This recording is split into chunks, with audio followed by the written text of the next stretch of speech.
Genomics is changing lives. It is reshaping economies and shifting health outcomes. British Columbia is at the leading edge of genomic research and in practice. The role of that research in BC took a huge leap forward when 6 new projects in precision healthcare were awarded more than $60 million in funding.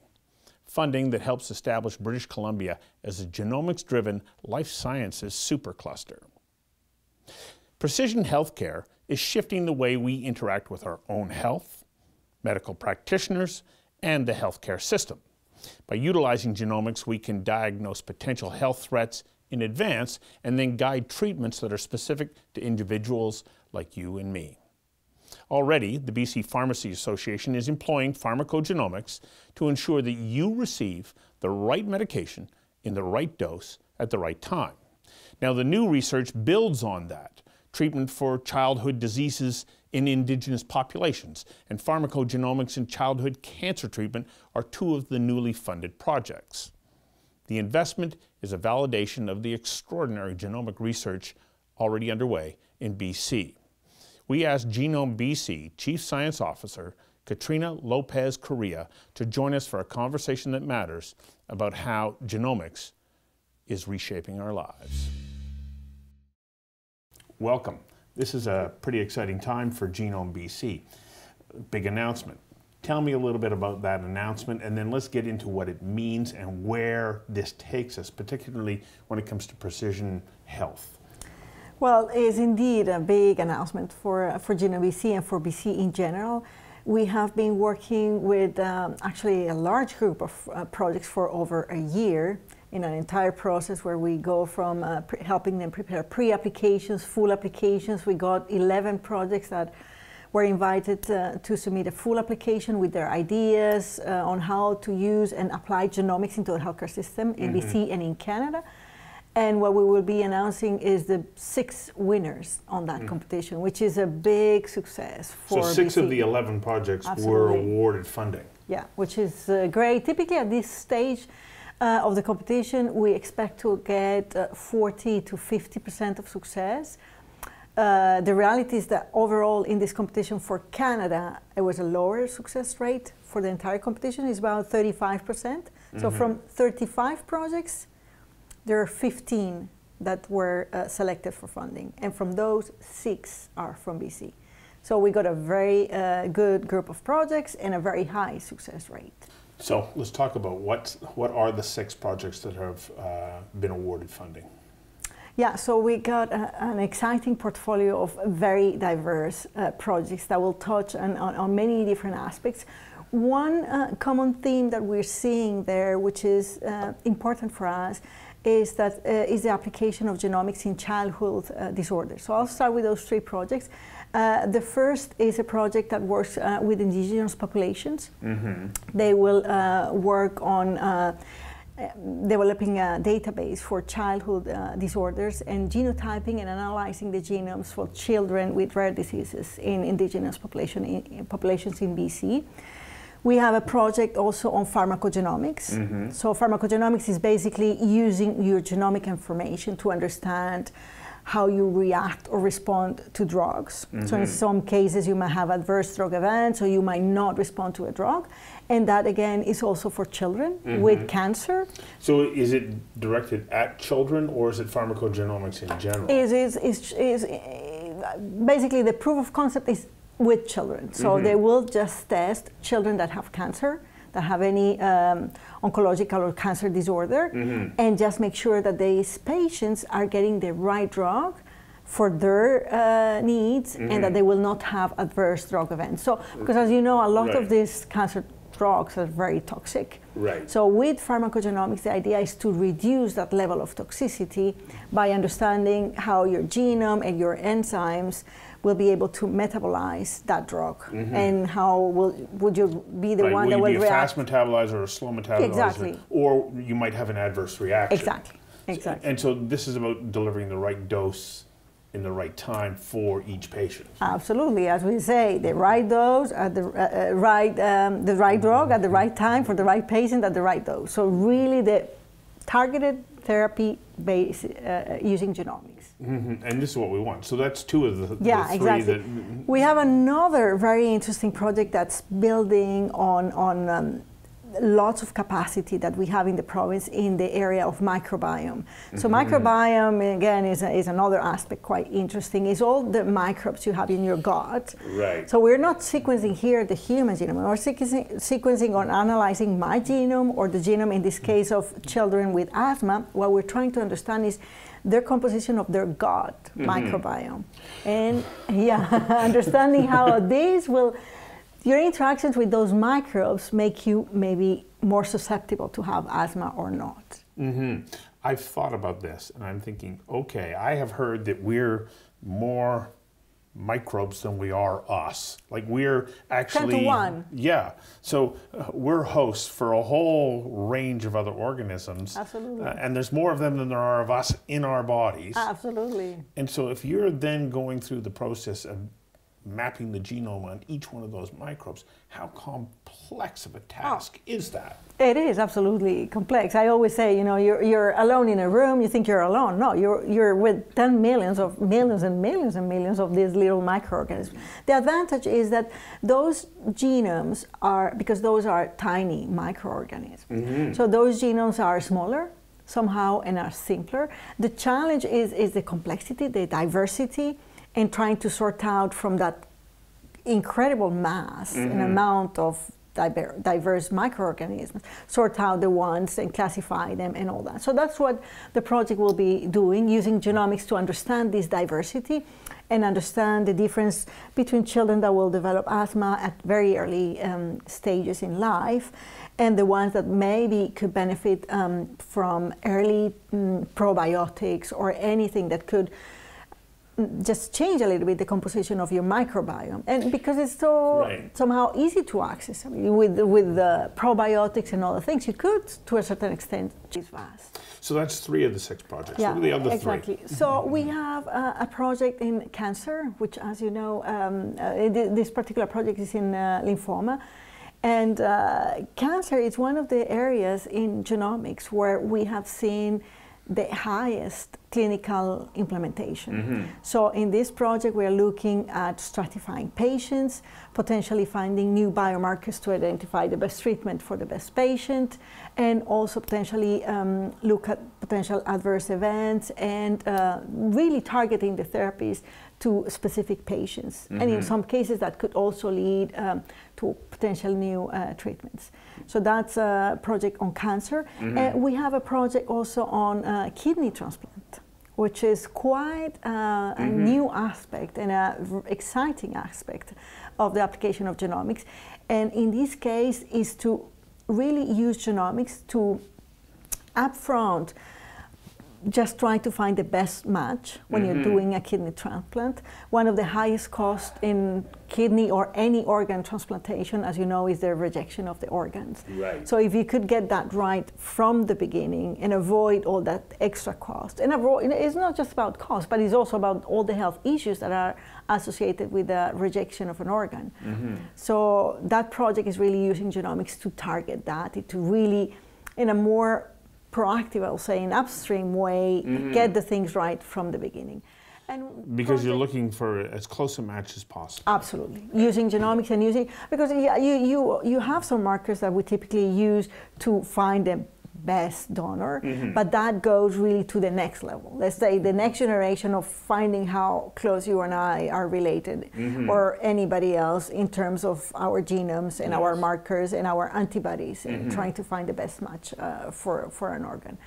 And then the project number 6 is a project that's really touching on a big need, because we have all these projects, as you see, the 5 projects we have will be delivering biomarkers, will be delivering tests, will be delivering great amount of genomic data that should be used by clinicians and by the patients. Yeah.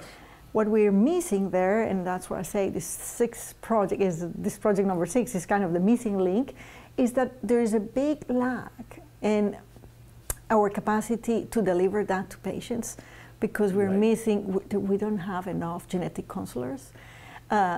Often doctors are not, if you think family doctors, they are not all trained on how to deliver those results and even when to order a genomic test. So this project is building the capacity in genetic counselors in Canada. It's a collaboration with Quebec and Ontario in delivering that genetic counseling in Canada. I'm going to jump a little out of cue because you brought up a point that's been in my mind. We go back to, what was it, 1998, when we finally mapped the human genome, and there was this promise that it was going to deliver extraordinary results that we were supposed to have seen by now. And yet, it still feels as though we're, especially when it comes to our own health, the benefit of having mapped the human genome, it feels like we're still in the starting blocks of where we can ultimately be. This is a lot longer process than was originally anticipated, isn't it? I would say yes and no. So yeah, absolutely. When I was doing my PhD in 1998, and when we were sequencing and finishing and drafting the human genome and preparing everything to release the human genome, the first copy of the human genome, everybody would say, well, like, okay, we have this copy, like now we have the book of life. We will solve all the questions. We will get everything. And the reality is that it's not as simple, and it has been much more complex. But we are already, I think in the past 5-6 years, starting to see very, very concrete applications. The way we treat cancer patients is now completely targeted.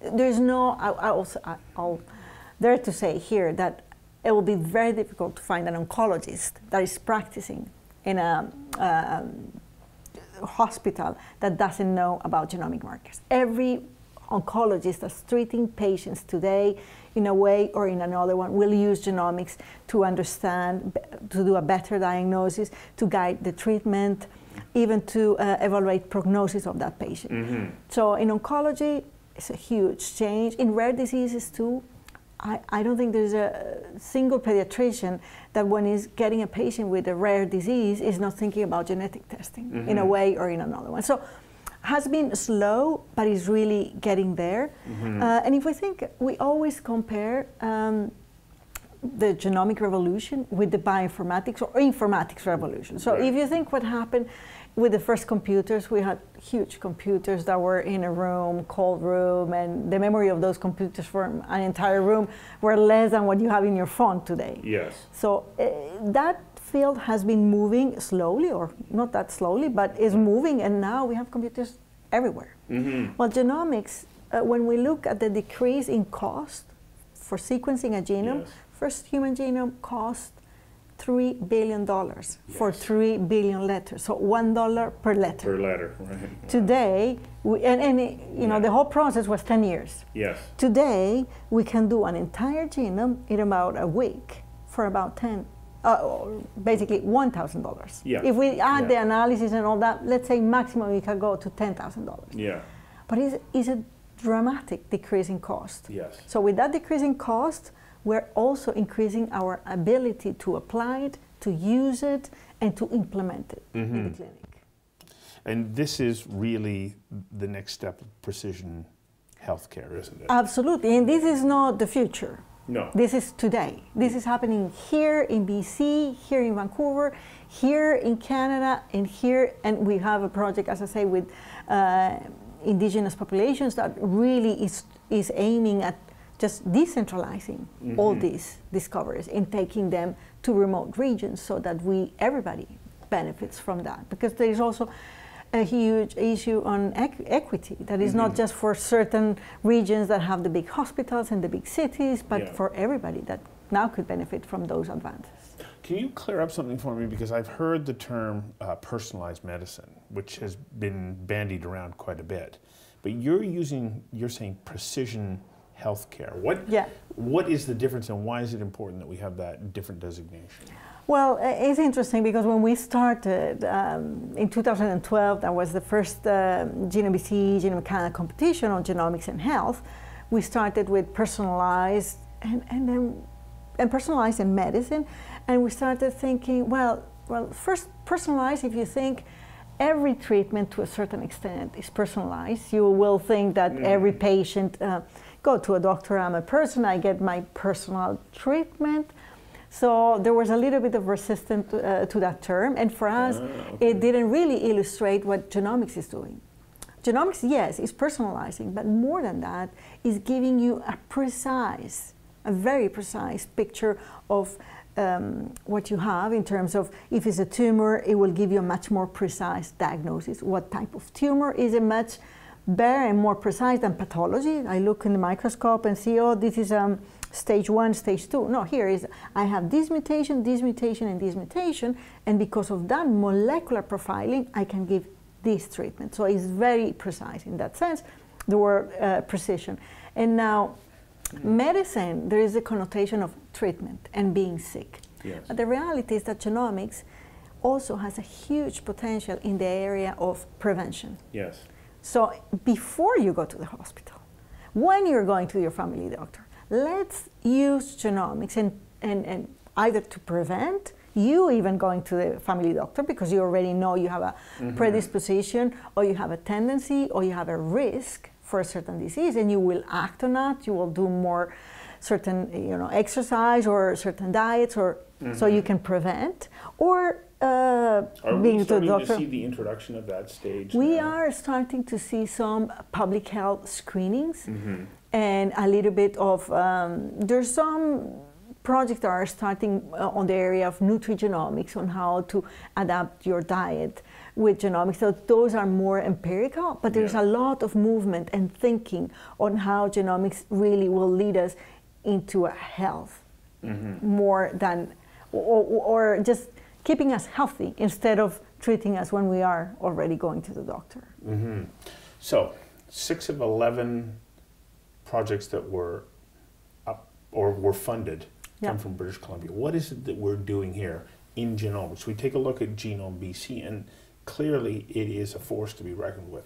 Why? What happened? Why did we become so good at this? Absolutely, absolutely. And that's not, that's a good point. That's not that we say, okay, let's get them, and we got 6 projects like that. No, because you have to have the right talent, Absolutely. you have to have the right body of work, and that takes a huge commitment. Absolutely, and Genome BC has been investing since 2000, millions of dollars in building the capacity, in supporting scientists. We're funding platforms that have cutting edge technologies. We provide sequencing services, just all kinds of genotyping, genomics, proteomics, and we have all these different projects that have been funded, partnerships with the private sector, interactions with the Ministry of Health too. We have been working on those interactions, and for this competition in particular, we have a very close relationship with the Ministry of Health. They were participating in our panels, giving letters of support to the projects. So it's not just only about the genomics research, because implementing genomics in the clinic and really taking it to us, to the patients, is about building an ecosystem and investing in creating that capacity. So the past 17, 18 years, that's exactly what Genome BC has been doing, building that ecosystem and making those investments. Globally, are we a center of influence in genomics research? We are in certain areas. If we think the area of oncology, we have had an international leadership in that area. Microbiome, also we have scientists in BC that are internationally known by the work they're doing in microbiome and have been linked to international consortiums and international initiatives. We have strong work also on pharmacogenomics, and when you think of the Canadian landscape, BC has been very, very strong, and the support we have been giving at Genome BC in projects in pharmacogenomics in the past 6-7 years has also helped to build capacity. Interactions with organizations like the BC Pharmacy Association with their has pharmacogenomics program. Absolutely, right? and them delivering those tests in the pharmacies and increasing the awareness. So all that, again, is the ecosystem we're building with the different partners, because the reality is that implementing genomics in the clinic is not something that you can do by investing in one project, or is really a work that has to be in collaboration and is, as I say, this ecosystem, building these interactions with different partners. you spent an awful lot of time in this field, and when you every now and then have time to dream about what the future might be, 15, 20 years from now, what does the future of precision healthcare look like to us? Like, will we be living in a completely different kind of healthcare model? I think we will. I think we will. I think we will have, all of us, our genome sequence. That will be part of our like we have today, an understanding of what our glucose levels are and what our cholesterol, if we have higher, lower, and we go to our year checkups and all that, we'll have that understanding of our genome and potentially our microbiome and all this information. But more than that, it will be the capacity inside the healthcare system to use these technologies in a clever way to really get to that precision health, where we try to keep people from going into, from being sick or going into adverse drug events or tertiary care, but keeping you either healthy, out of the system. Which saves everybody a lot of money. Absolutely, absolutely. Or in your with your primary care physician, that will be well versed. He will know, or she will know, all about how to use genomic testing when needed. So it's going to be, in my mind, these technologies will help us go into much more preventative and more focusing on health instead of focusing on the disease.